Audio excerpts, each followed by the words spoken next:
I welcome all the students to the video lecture on the topic Ricardian theory of rent. Under the factor price determination, we are going to study the theory of rent which was propounded by David Ricardo.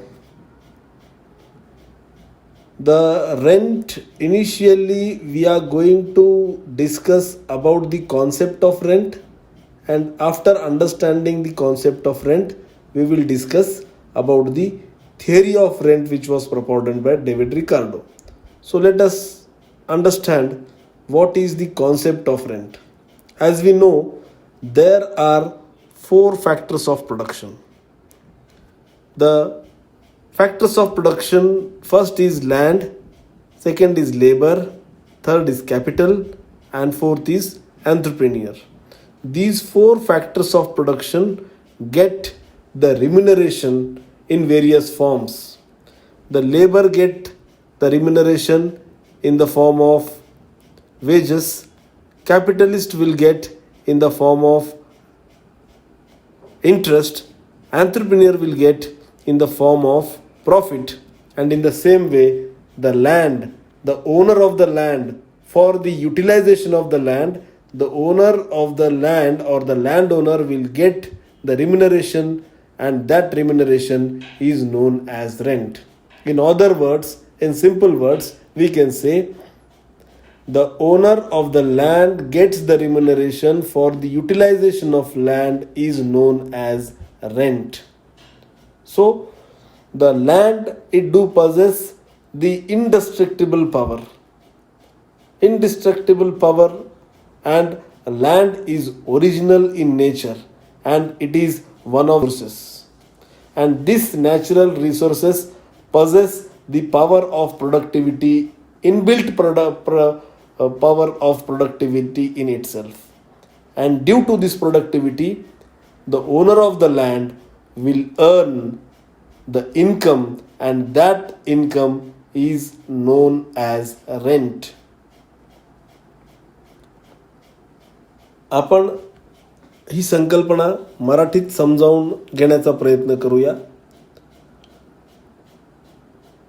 उत्पादनाचे जे चार विविध घटक आहेत, भूमी, श्रम, भांडवल आणि संयोजक, या चार उत्पादनाच्या घटकांना वेगवेगळ्या प्रकारे मोबदला प्राप्त होतो.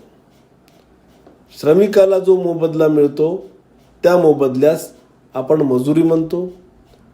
भांडवलदाराला मिळणाऱ्या मोबदल्यास आपण व्याज म्हणतो, आणि संयोजकाला जो मोबदला दिला जातो त्या मोबदल्यास आपण नफा या शब्दाने संबोधतो.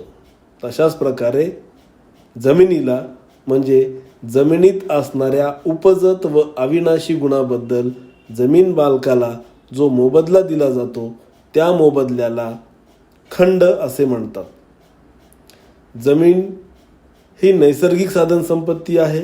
विनामूल्य निसर्गाने मानवाला हे संसाधन उपलब्ध करून दिलेलं आहे, आणि जमिनीच्या मालकाला त्या जमिनीत असणाऱ्या उपजत आणि अविनाशी गुणधर्माबद्दल जो मोबदला दिला जातो त्या मोबदल्यास खंड असे म्हणतात. अशा साध्या आणि सोप्या शब्दात आपल्याला खंडाची व्याख्या करता येईल किंवा खंडाची संकल्पना सांगता येईल. After discussing the concept of rent, now we move towards the theory of rent which was propounded by economist David Ricardo. Now we will move towards the another discussion, that is theory of rent. The theory of rent was propounded by the economist David Ricardo. Therefore, this theory is known as Ricardian theory of rent. Ricardo, in his definition of rent, he states that the proportion of the produce of the earth which is paid to the landlord for the use of the original and indestructible power of the soil is known as rent. In simple words, we can explain this definition as the land is original in nature, it is a natural resource nature has given this land in its original form, and this land is indestructible. It is having indestructible power. Means it will last for a long time. The land, it possesses some qualities, and naturally the land is having the quality of productivity. So therefore, due to the use of land, the landlord will get certain type of income, certain proportion of income, and that proportion is known as rent. In other words, we can say the landlord or the owner of the land who gets a proportion of the produce of the earth is known as rent. This is the simple definition of Ricardian theory of rent. रिकार्डोने आपल्या सिद्धांताची व्याख्या देत असताना अशा पद्धतीने दिलेली आहे. जमीन मालकाला जमिनीत असणाऱ्या उपजत व अविनाशी गुणधर्माबद्दल जो मोबदला दिला जातो त्या मोबदल्यास खंड असे म्हणतात.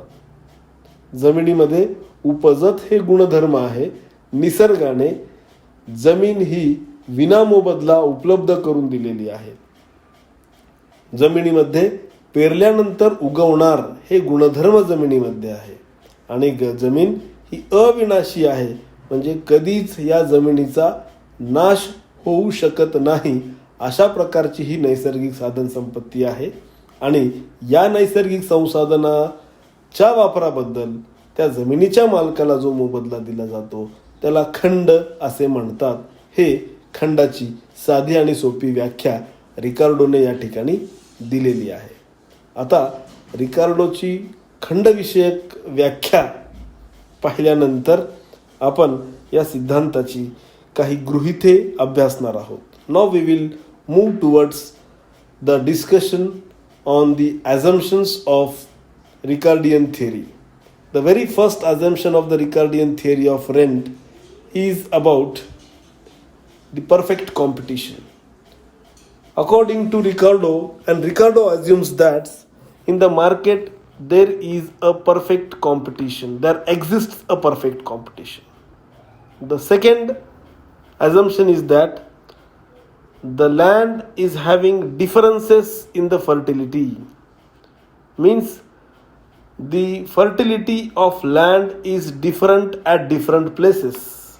It means some land is having high fertile quality, some land is having medium fertile quality, some land is having low fertility. Means high fertility land, medium fertility land, low fertility land. These are the differences in various places on the land we can observe. This is the second assumption given by the Ricardo. The third assumption is that supply of land is limited. This is the third assumption. It states that, it means that the supply of land is limited means we cannot supply more and more land. Nature itself determined the supply of land. The nature itself supplied a limited area of land. With human efforts we cannot create the new land or we cannot generate the new land. Nature itself determined the constraints of the land. It supplied the limited land to the human beings. We can't increase or decrease the availability of land by human efforts. This is the third assumption. And the fourth assumption is there is a no supply price of land. No supply price of land means the nature supplies these natural resources to human being free of cost. No price has been charged for the supply of land. The nature available this resource, natural resource, land, free of cost to the human being for the cultivation. And the next assumption is about the long run is assumed in this particular Ricardian theory of rent. This situation is assumed that there prevails a long run, because it is assumed that the population increasing slowly in a particular place, and with the increasing population the demand for the grains and demand for the food grains increases, and as the demand for the food grains increases slowly, initially the high fertile land is bring under cultivation, then medium cultivation, and at last the slow fertile land brings under the cultivation. So this process of generating the rent, it is not a process of the short run, it will take a long period of time. Therefore, long run is assumed in the Ricardian theory. And the next assumption is increasing population. Just I mentioned now, the population increases continuously is assumed in this Ricardian theory. As the population increase, they will demand more food grains, and in order to produce more food grains, the more land brings under the cultivation. So that is what the increasing population is important assumption in the Ricardian theory. And at last, it is assumed that initially at the first moment of time, when the population is very low, then high quality or highly fertile land brings under the cultivation. As the population increases, the demand for food grain increases, and in order to supply more food grain, the medium fertile under the cultivation at the second stage. And again, as the population increases further, then the low fertile land brings under the cultivation at the third stage. In this way, step by step, the different quality of land brings under the cultivation. This is another important assumption of the Ricardian theory. आपण रिकार्डोच्या खंडविषयक सिद्धांताचा अभ्यास करीत असताना त्याची काही महत्त्वाची गृहीते अभ्यासत आहोत. त्यातील सर्वप्रथम पहिलं गृहीत आहे, रिकार्डोने असे गृहीत मांडलेले आहे की बाजारपेठेमध्ये पूर्ण स्पर्धेचे अस्तित्व असते. म्हणजे रिकार्डोचा खंडाचा सिद्धांत त्याच वेळेला प्रत्ययास येणार ज्या वेळेला बाजारात पूर्ण स्पर्धेचे अस्तित्व असणार. रिकार्डोच्या सिद्धांताचे दुसरे गृहीत असे आहे की जमिनीच्या प्रतभिन्नता, जमिनीमध्ये प्रतभिन्नता आढळून येते. म्हणजे सर्व जमीन, उपलब्ध असणारी जमीन ही सारख्या प्रतीची नसते, त्यात प्रतभिन्नता असते. काही जमीन सुपीक असते, काही जमीन ही नापीक स्वरूपाची असते. म्हणजे उत्तम प्रतीची जमीन, मध्यम प्रतीची जमीन, कनिष्ठ प्रतीची जमीन, अशी प्रतभिन्नता आपल्याला जमिनीची करता येत असते. त्यानंतर तिसरं गृहीत आहे जमिनीचा मर्यादित पुरवठा किंवा मर्यादित उपलब्धता. निसर्गतः जमिनीची उपलब्धता ही मर्यादित स्वरूपाची आहे.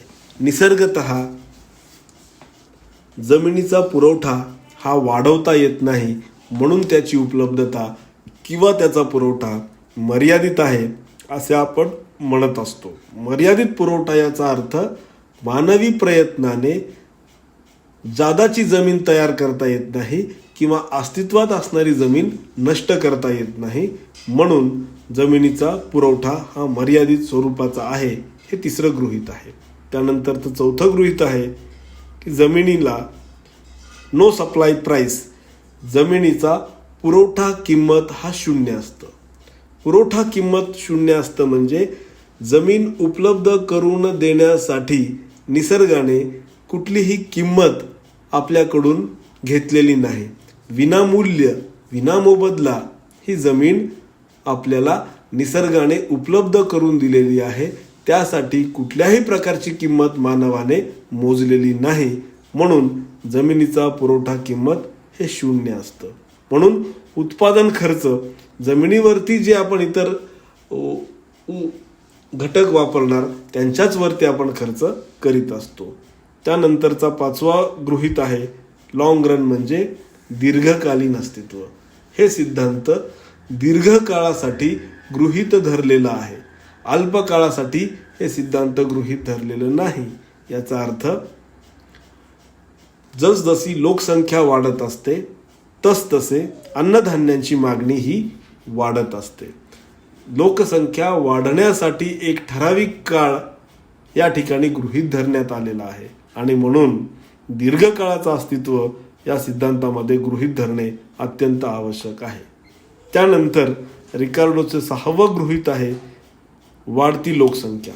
रिकार्डोने या सिद्धांताच्या मांडणीत करताना असं गृहीत धरलेलं आहे की लोकसंख्या ही सातत्याने वाढत असते आणि वाढती लोकसंख्या असल्यामुळे ही वाढती लोकसंख्या अन्नधान्यांची मागणी वाढवते. म्हणजे लोकसंख्या वाढत असताना अन्नधान्यांची मागणी वाढणार आणि अन्नधान्यांच्या वाढीव मागणीची पूर्तता करण्यासाठी जमीन लागवडीखाली जास्तीत जास्त जमीन लागवडीखाली आणली जाणार आणि म्हणून या प्रक्रियेला दीर्घकाळ लागत असतो आणि म्हणून दीर्घकाळ इथे गृहीत धरलेला आहे.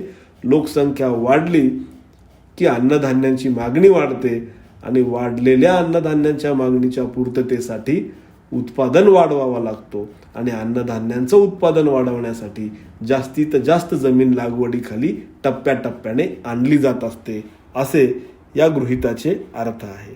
आणि त्यानंतरचं शेवटचं गृहीत आहे की जमिनीची प्रतवारी करीत असताना जमीन हे उत्तम प्रतीची, मध्यम प्रती, निम्न प्रतीची जमीन अशी 3 विभागामध्ये प्रतवारी आपण करू शकतो. सुरुवातीला लोकसंख्या कमी असताना उत्तम प्रतीची जमीन लागवडीखाली आणली जाते आणि उत्पादन प्रक्रिया केली जाते. त्यानंतर हळूहळू जशी लोकसंख्या वाढते, अन्नधान्यांची मागणी वाढते, तेव्हा मध्यम प्रतीची जमीन लागवडीखाली येते आणि हळूहळू आणखी जास्त लोकसंख्या वाढत असताना जास्तीत जास्त जमीन लागवडीखाली आणण्याच्या प्रयत्नात कमी प्रतीची ही जमीन लागवडीखाली आणली जाते. अशा प्रकारे टप्प्याटप्प्याने उच्च प्रत, मध्यम प्रत आणि कनिष्ठ प्रतीची जमीन लागवडीखाली आणली जाते, असं गृहीत रिकार्डोच्या सिद्धांतामध्ये आहे. So in this way up to now we discussed the concept of rent, the definition of Ricardian theory of rent and the assumptions of the Ricardian theory of rent. In this particular lecture, I stop here, and in the next lecture, I will explain the Ricardian theory of rent with the help of illustration, or I will explain the Ricardian theory of rent with the help of the imaginary example, and I will also explain the diagrammatic explanation of the Ricardian theory. या प्रस्तुत लेक्चरमध्ये मी आपणास खंडाची संकल्पना, रिकार्डोच्या खंडाची व्याख्या आणि रिकार्डोच्या खंडविषयक सिद्धांताची गृहीते सांगितलेली आहेत आणि या लेक्चरमध्ये मी इथेच थांबतो. पुढच्या आपल्या लेक्चरमध्ये आपण रिकार्डोच्या सिद्धांताची चर्चा एका काल्पनिक उदाहरणाच्या सहाय्याने करून समजावून घेण्याचा प्रयत्न करू. तशाच प्रकारे आकृतीच्या सहाय्यानेही मी तुम्हाला ते खंडविषयक सिद्धांत स्पष्ट करून सांगणार. धन्यवाद.